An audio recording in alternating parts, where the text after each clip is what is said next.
आहे ठाऊक जगास मोहक कृष्णाची बासरी, त्या वेळूच्या समर्पणाची कथा खूप न्यारी. कृष्णास आवडे नित्य नेमे बागेत फिराया, पाना फुला फळास तेथे पुष्कळ प्रेम कराया. नेहमी बोले त्यास तुम्ही करतो प्रेम तुम्हावर, तेही बोले मोहनास आमचाही जीव तुझ्यावर.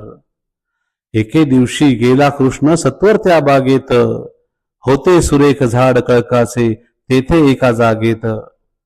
झाडापाशी कृष्ण थांबला होता अगदी शांत, कळकाने पुसले आहेस तू कोणत्या विचारात.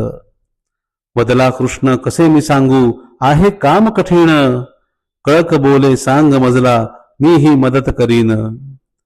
हवे तुझे हे जीवन मजला तुझ कापायचे आहे, कळकाने कृष्णास पुसले अन्य पर्याय नाही आहे.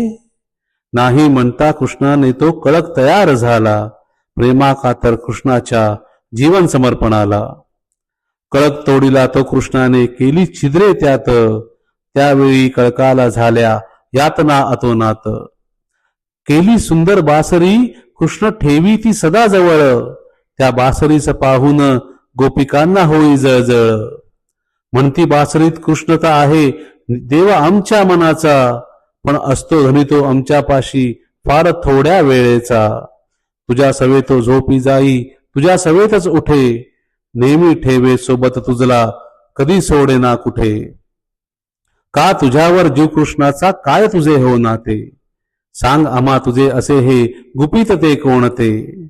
म्हणे बासरी समर्पण केले मी सोपवले कृष्णास, योग्य तेच देवाने केले जरी झाल्या वेदना शरीरास. बनवले मजला सुंदर माझ्या देवाने आराध्य, झालो मोहक बासरी मी माझ्या परमात्म्याचे वाद्य. असावे संपूर्ण समर्पण आपले परमात्म्याशी, मग तोही राहील काळ सदैव सोबत तुमच्या पाशी. करून समर्पण ठेवून श्रद्धा सोपवा स्वतःला, सुरक्षित तुम्ही त्याच्या हाती मग भीती कशाला. महती ही समर्पणाची या कळकाने शिकविली, महती ही समर्पणाची या कळकाने शिकविली. निव्वळ नव्हे बासरी ती ओळख कृष्णाची झाली, निव्वळ नव्हे बासरी ती ओळख कृष्णाची झाली.